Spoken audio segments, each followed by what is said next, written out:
And the president of Russia, Vladimir Putin, stated that the special military operation in Ukraine is aimed at protecting the population of the Donbas in light of NATO's intentions to expand to the east. See the following report. According to President Vladimir Putin, Russia's special military operation in Ukraine that began on 24 February last was a necessary action in defense of the population of Donbas.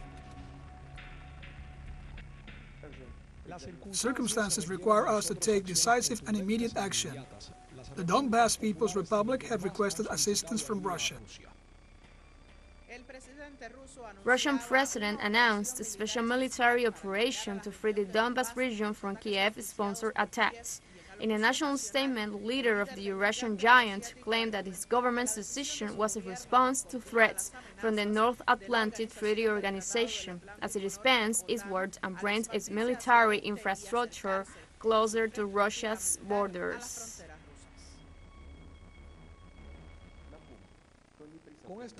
With this decision, we are replying to the fundamental threats that year after year, step by step, rudely and without ceremony, are created by irresponsible politicians in the West regarding our country.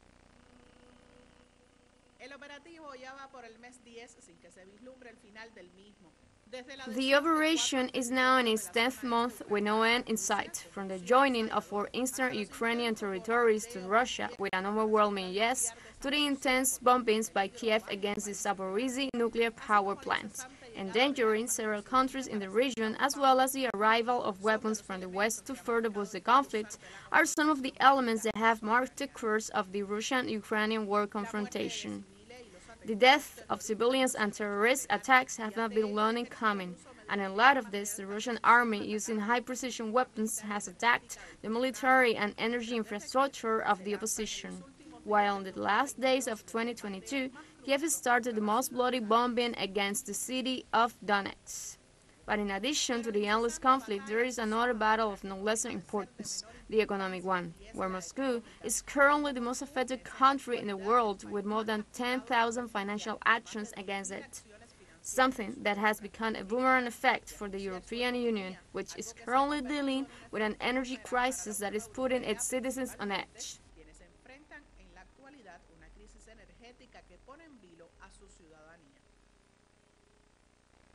He who sows wind, as they say, will reap storms.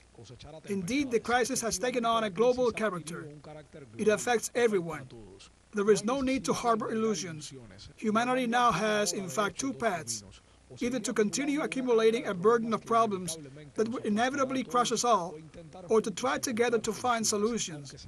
Even if they are imperfect, they may work, capable of making our world more stable and secure.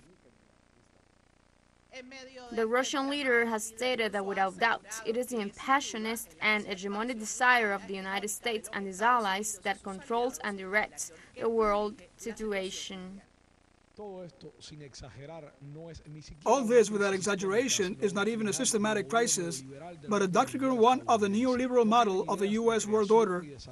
They have no ideas of creation and positive development. They simply have nothing to offer the world except to maintain their dominance.